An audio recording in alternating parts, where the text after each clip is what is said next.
ซึ่งว่าคณะพักคณะนำกระทรวงยุติธรรม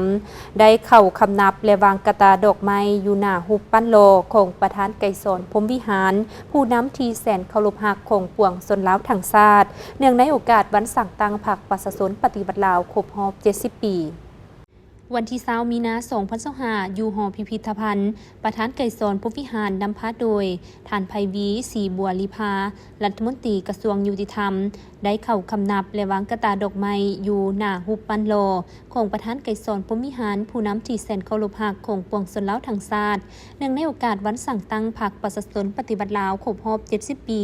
1955-2025เพื่อเป็นการแสดงถึงการเคารพฮักความกตัญญูรู้บุญคุณถึงคุณงามความดีและน้ำใจต่อสู้อย่างพิละอาถรรพ์และบ่ยอมจำนนของประธานไกรสอนพรหมวิหารก็คือบรรดานักรบปฏิบัติที่เสียสละชีวิตเลือดเนื้อเพื่อประเทศชาติและประชาชนอย่างองอาจกล้าหาญภายใต้การนำพาชี้นำของพรรคประชาชนปฏิบัติลาวจนได้รับชัยชนะและประกาศเอกราชสถาปนาเป็นสาธารณรัฐประชาธิปไตยประชาชนลาวในวันที่2 ธันวาคม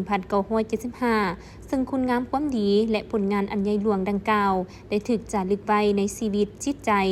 ของปวงชนลาวทั้งชาติตลอดไปคณะพรรคและสมาชิกพรรคกระทรวงยุติธรรมจะปฏิบัติตามจิตที่นำโดยสืบต่อยกสูงความสามารถและเพิ่มทวีบทบาทในการนำพาในทุกด้านสร้างพรรคให้ปลอดใสเข้มแข็งนักแน่นสมาชิกพรรคทั้งหมดและพนักงานราชการต้องกำแน่นสภาพวิกงานการเมืองแนวคิดและเอาใจใส่ปรับปรุงคนครัวทฤษฎีบนพื้นฐานยึดมั่นทฤษฎีมาร์กเลนินเพิ่มทวีวิกงานก่อสร้างพรรคให้นักแน่นโดยยึดมั่นหลักการร่วมศูนย์ประชาธิปไตยไปพร้อมกับระเบียบวินัยพรรคอย่างเข้มงวดเชิดชูความเป็นแบบอย่างนำพาของพนักงานสมาชิกพรรคในการเคลื่อนไหววิกงานและการดำรงชีวิตเอาใจใส่ปรับปรุงวิกงานป้องกันพรรคบำรุงสร้างทันแถวพนักงานทางด้านคุณสมบัติและความสามารถมีน้ำใจใส่ซาทับใส่ประชาชนมีสติต่อการจัดตั้งและระเบียบวินัยของพรรคอย่างเข้มงวด